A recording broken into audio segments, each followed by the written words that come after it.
E Saulo, respirando ainda ameaças e mortes contra os discípulos do Senhor, dirigiu-se ao sumo sacerdote e pediu-lhe cartas para Damasco, para as sinagogas, a fim de que, se encontrasse alguns daquela seita, quer homens, quer mulheres, os conduzisse presos a Jerusalém. E indo no caminho, aconteceu que, chegando perto de Damasco, subitamente o cercou um resplendor de luz do céu, e caindo em terra, ouviu uma voz que dizia: Saulo, Saulo, por que me persegues? E ele disse: quem és, Senhor? E disse o Senhor: eu sou Jesus, a quem tu persegues. Duro é para ti recalcitrar contra os aguilhões. E ele, tremendo e atônico, disse: Senhor, que queres que faça? E disse-lhe o Senhor: lembra-te e entra na cidade, e lá te será dito o que te convém fazer. E os varões que iam com ele pararam espantados, ouvindo a voz, mas não vendo ninguém. E Saulo levantou-se da terra e, abrindo os olhos, não via a ninguém. E guiando-o pela mão, o conduziram a Damasco. E este, 3 dias sem ver, e esteve 3 dias sem ver, e não comeu e nem bebeu. Feche teus olhos. Senhor, meu Deus e meu Pai, em nome do teu Filho amado Jesus Cristo, eu estou aqui para ministrar a tua palavra. Mas eu preciso que o Senhor me direcione. Eu preciso que o teu Espírito Santo coloque aquilo que precisa ser falado. Coloque no meu coração, na minha mente, para que eu possa falar tão somente daquilo que o Senhor quer para essa noite sobre a vida dos meus irmãos. Eu não sou maior do que ninguém aqui nesta casa e também não sou menor. Eu sou servo do Senhor. E eu orei e o Senhor me direcionou nesta palavra. E já faz algum tempo que o Senhor tem me direcionado nesta palavra. Eu peço que o Senhor venha me usar segundo a tua vontade, mas que o teu nome seja exaltado, que o teu nome seja glorificado, que o teu nome venha a aparecer e o meu venha a diminuir, que o teu nome venha a crescer e o meu venha a diminuir. É em nome de Jesus que eu oro e é em nome de Jesus que eu peço que o Senhor leve cativo a mente dos meus irmãos nesta noite até o teu trono, que nenhuma distração venha tirar o foco da tua mensagem em nome de Jesus. Amém?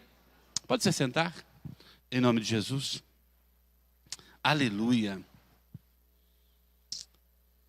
O apóstolo Paulo, e aqui ele não era o apóstolo, ainda ele era Saulo, mas ele foi um homem tremendamente usado por Deus. Mas ele teve alguns probleminhas. Ele teve algumas coisas que o atrapalharam ali na sua trajetória. E eu coloquei aqui: não espere cair do cavalo. Não espere a queda, porque a queda nos machuca, seja em qualquer que for a área.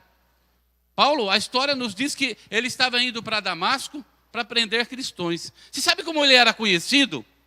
O exterminador de cristãos. Se você ver Atos capítulo 9, versículo 21, vai falar que todo mundo temia ele.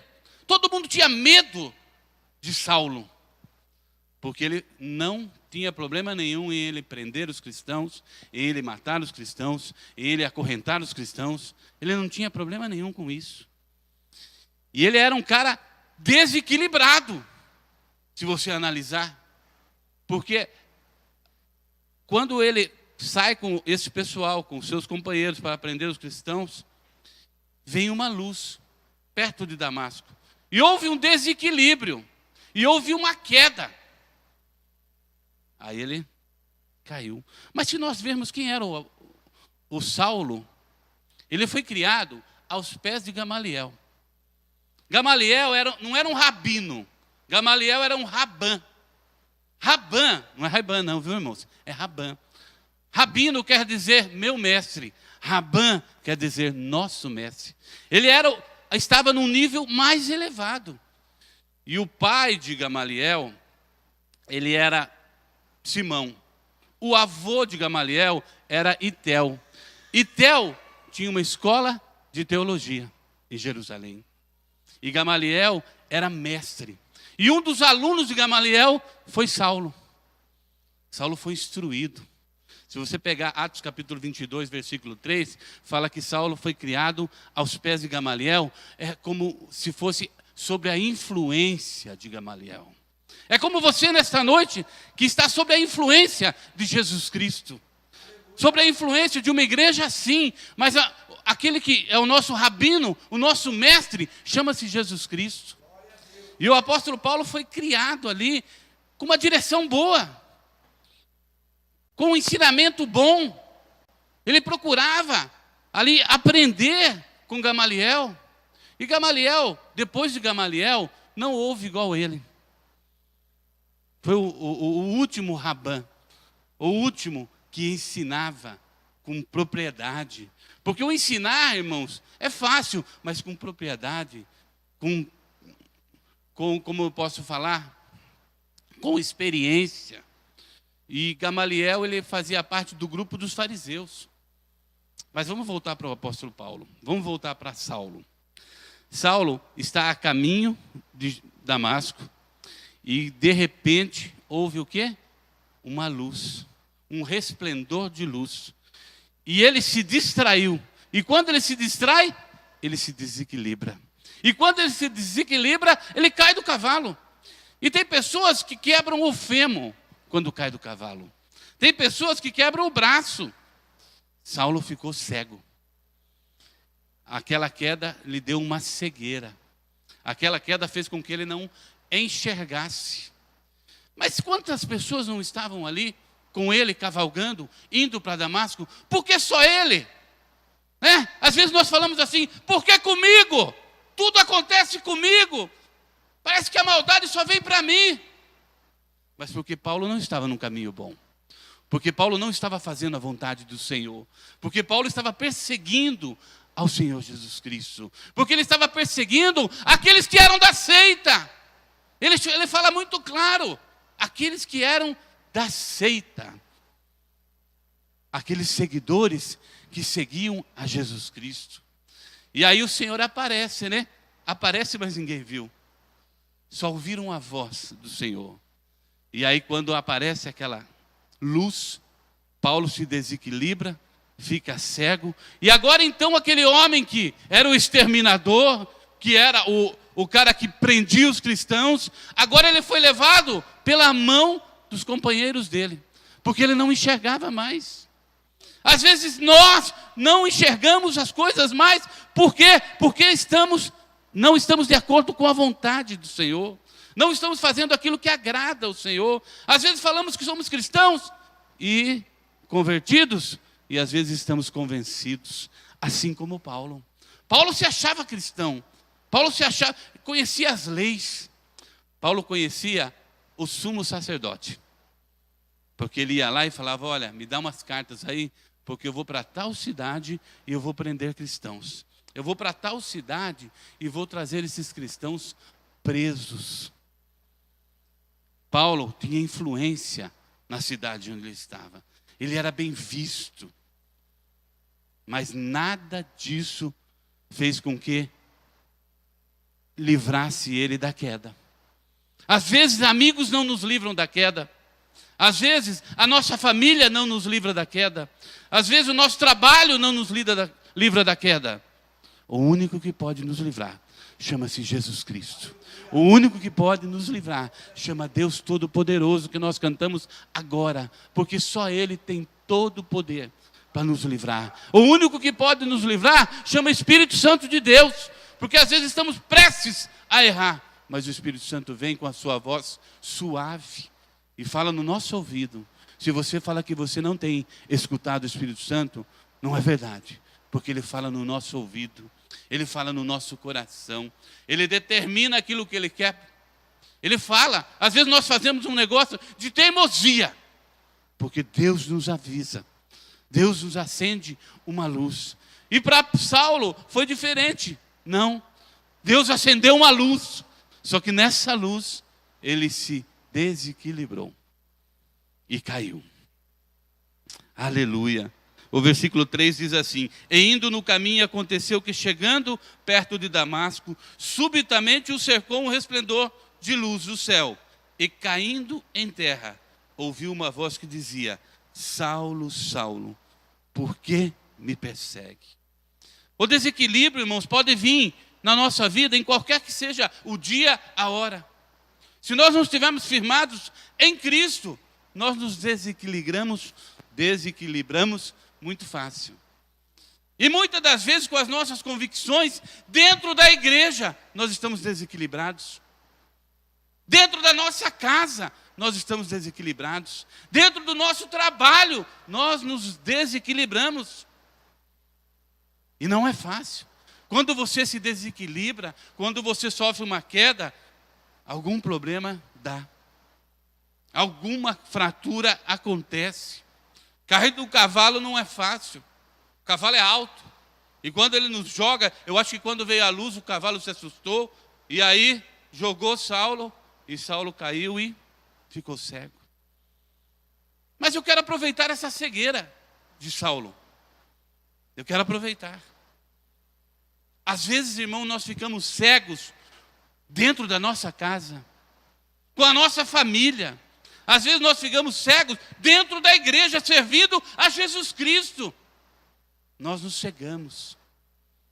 Às vezes, em vez de abençoar, nós amaldiçoamos.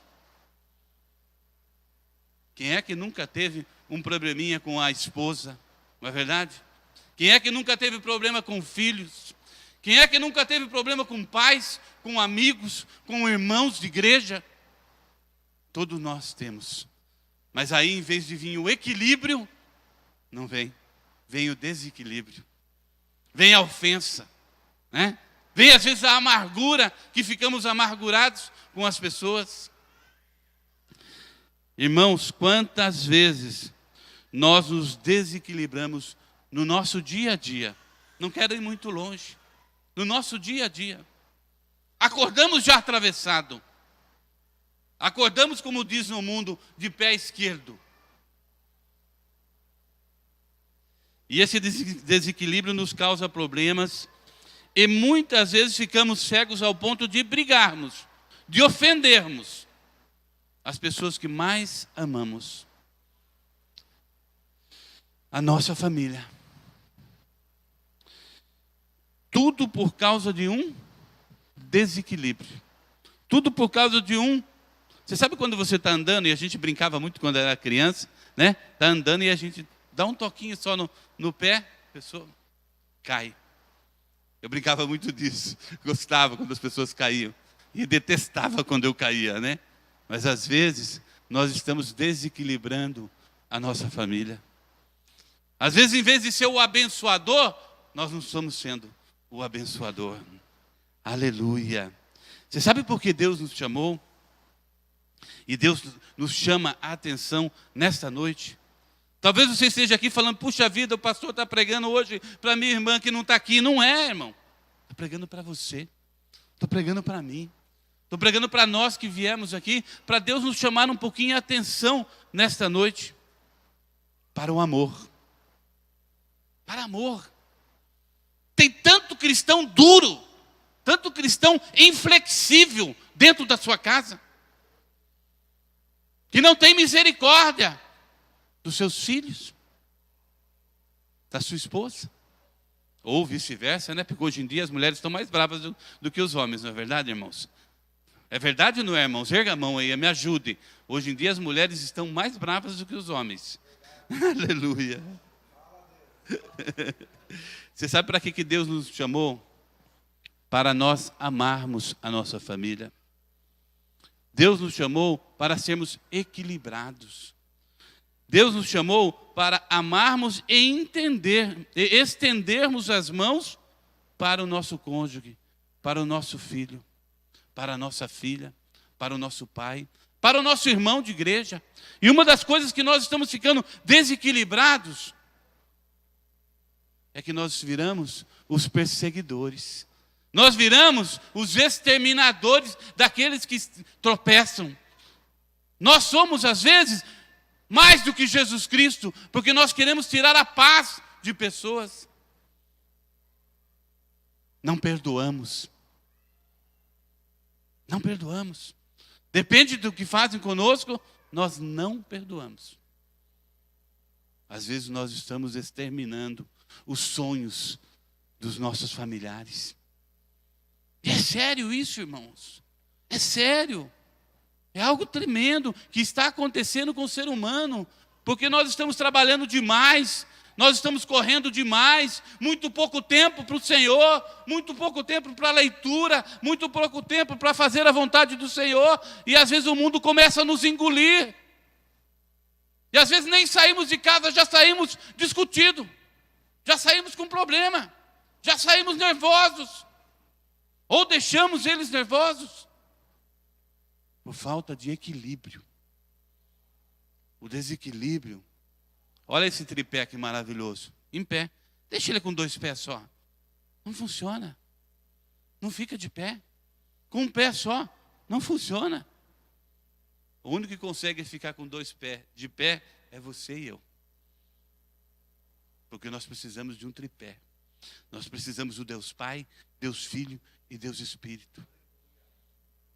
Eu, na minha mente, às vezes que eu penso, eu falo, o Pai, o Deus Todo-Poderoso, é o Deus bravo, né? É o Deus, não, vou acabar com aquela praça lá, muita prostituição.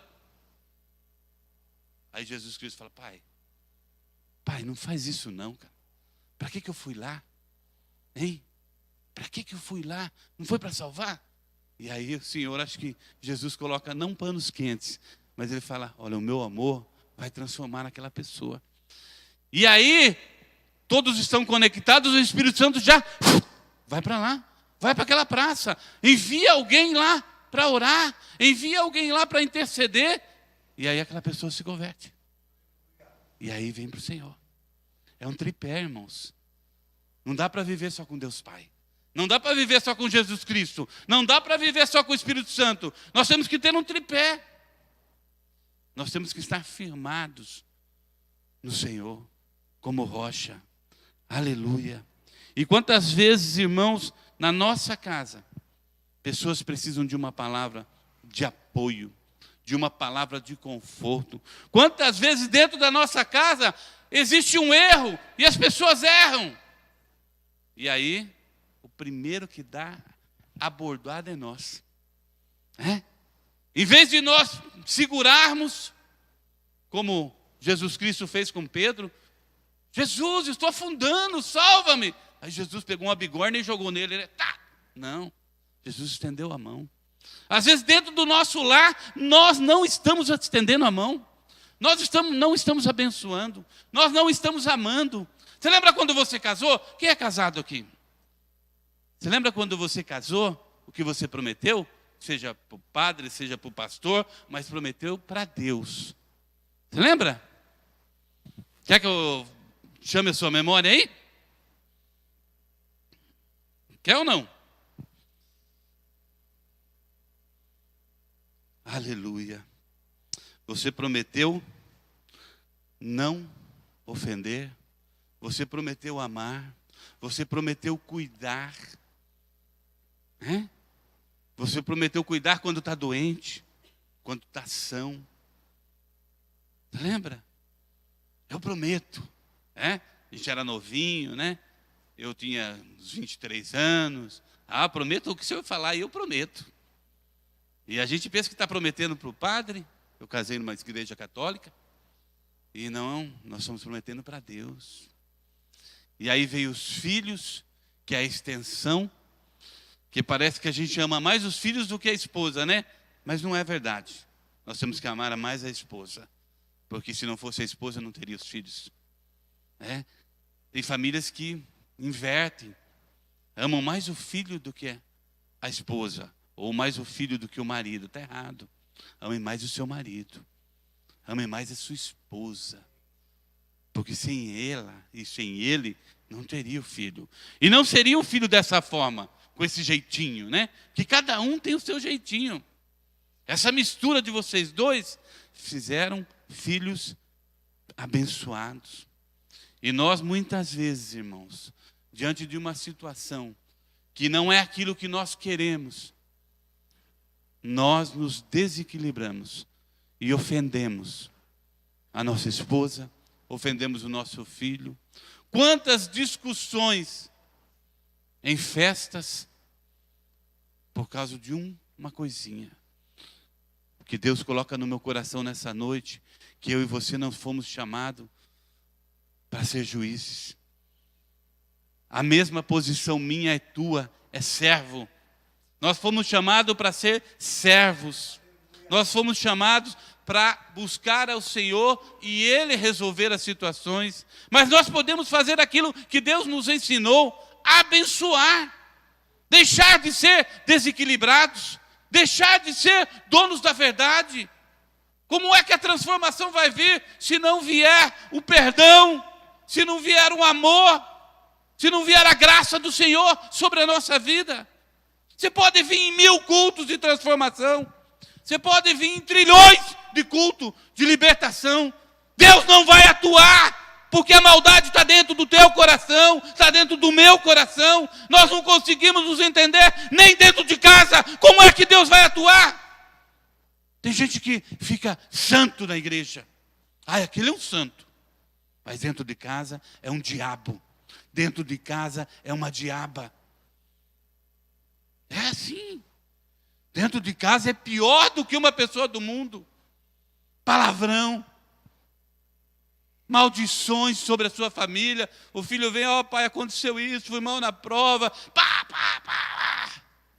Filho, vamos estudar junto. Filho, vou te dar uma força. Eu não sou muito inteligente. Eu estudei isso daí já faz 40 anos. Mas estuda mais. Vai melhorar. Pai, eu me envolvi com drogas. Já joga o filho na rua. Você lembra antigamente, há uns 30 anos atrás, as mulheres ficavam grávidas, os pais jogavam fora de casa. Aqui você não entra mais. Falava assim. Está jogando para o mundo. Está abençoando? Não está abençoando, não. Não está abençoando. Está amaldiçoando. Eu quero falar para você nessa noite. Deus, Ele quer mais compromisso teu e meu. Ele quer mais transformação. Ele quer mais amor. O apóstolo Paulo, depois que ele se converte, ele foi um cara tremendamente usado. E numa outra mensagem, eu quero estar falando sobre isso. Eu quero estar falando sobre o tripé da fé, da esperança e do amor. Você não faz nada sem fé. Você não faz nada sem esperança. Você não faz nada sem amor.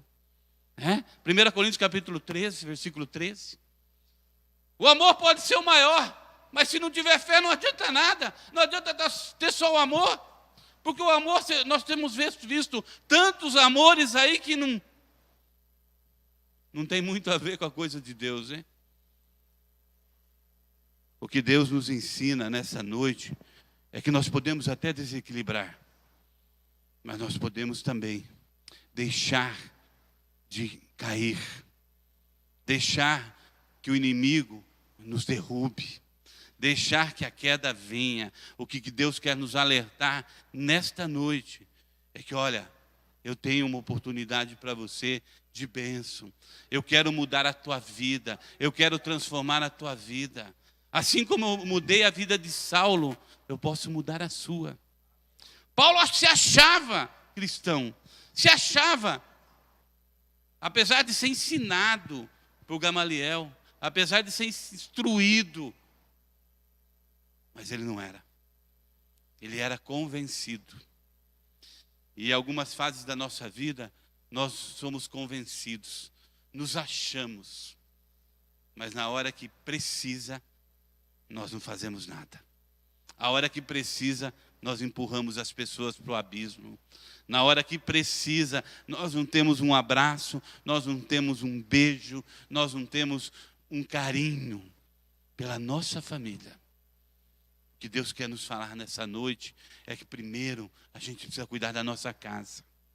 Primeiro, a gente precisa mudar dentro da nossa casa. Precisamos parar de ser cristãos e querer fazer a nossa vontade, e querer rasgar, e querer xingar, e querer ofender. Nós precisamos encontrar com essa luz que brilhou para Saulo e transformou a vida dele, e mudou a vida dele. Eu quero falar para você nessa noite que às vezes, até o dia de hoje, nós podemos até ser convencidos, mas a partir de hoje nós vamos nos converter. Nós vamos deixar o Evangelho do Senhor entrar no nosso coração. Nós vamos deixar as coisas velhas para trás. Paulo foi preciso ele cair do cavalo. Foi preciso. Porque ele era um cara muito duro. Viu? Não seja muito duro. Não seja muito se ensina, não. Calma. A Bíblia fala de moderação. A Bíblia fala de moderação, de equilíbrio. Eu concordo que algumas coisas nós temos que ser o se ensina ou não, mas algumas coisas nós temos que trazer para perto de nós. Cuidar com mais cautela, cuidar com mais carinho. Lembra-se que você está criando filhos, não é cavalos. Você não está criando cavalo. Você não está criando a mulher do cavalo, potrancas. Não, você está criando filhos. E filhos precisam de carinho. E filhos precisam de amor. E a esposa precisa de amor. A cunhada precisa de amor. Até a sogra, irmãos, precisa de amor. A sogra, eu não tenho mais, mas a minha sogra era uma bênção. Minha sogra, ela fazia o que eu queria comer. E quando brigava, porque eu já tive uns atritinhos com a pastora Nilza, viu? Pouquinha coisa. Ela falava, Nilza, você está errada. Oh, glória, que sogra boa que eu tive, irmãos. Que sogra maravilhosa. Eu amava a minha sogra. É gente boa mesmo, irmãos.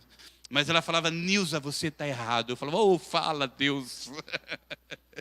Estou brincando com vocês. Mas era uma mulher que cuidava bem da sua família. E eu quero falar para você nessa noite, nós precisamos ser transformados. Nós precisamos de mudança. Não adianta nada nós vivemos o cristianismo e não sermos cristãos. Não adianta nada a gente estar num corpo que não é nosso. Se você é cristão, você não xinga. Se você é cristão, você não ofende. Se você é cristão, você abraça. E às vezes nós temos um corpinho de cristão, mas a mente de um mundano. A mente atribulada, a mente desequilibrada. Veja quantas atrocidades nós podemos ver aí. Nós não chegamos num nível ainda do nosso sumo sacerdote de não assistir televisão ainda, né? Mas veja quanta atrocidade acontece por desequilíbrio. Por um estudante que compra uma arma e mata tantas pessoas. Por um homem que cuida de uma escola e coloca fogo numa escola com crianças ali dentro. Quanta atrocidade por causa do quê? Desequilíbrio. Quando desequilibramos, perdemos a razão. Perdemos a razão. Perdemos aquilo que nós temos. Então, não é um corpo de cristão. Se o corpo é de cristão, a mente tem que ser de cristão. Amém? Aleluia. Glorificado e exaltado. Antes que você caia, antes que eu caia, antes que nós nos desequilibremos, Deus está nos dando uma oportunidade nesta noite de refletir. Talvez você esteja tudo certo com você. Amém, irmãos. Glória a Deus. Viu? Mas eu quero falar para você, eu quero te dar um alerta. A hora que tiver tudo certinho, você vai para o céu. Porque todos nós temos alguma coisinha que não é certinha. Somos seres humanos. Somos humanos. Tem um errinho aqui, tem um errinho ali. Não vou falar para você que é natural, mas nós estamos caminhando para a estatura de varão perfeito. Estamos caminhando. E quando você se tornar varão perfeito, David, tchau, vai para o céu. Porque aí nós não servimos mais para a terra, né? Oh, glória, vai para o céu. Aleluia. E antes que nós caiamos, e antes que nós nos desequilibramos, Deus tem uma oportunidade. E essa oportunidade está em Jesus Cristo. E essa oportunidade está em ter fé que Jesus Cristo passou por essa terra para trazer salvação, para trazer libertação, para trazer transformação.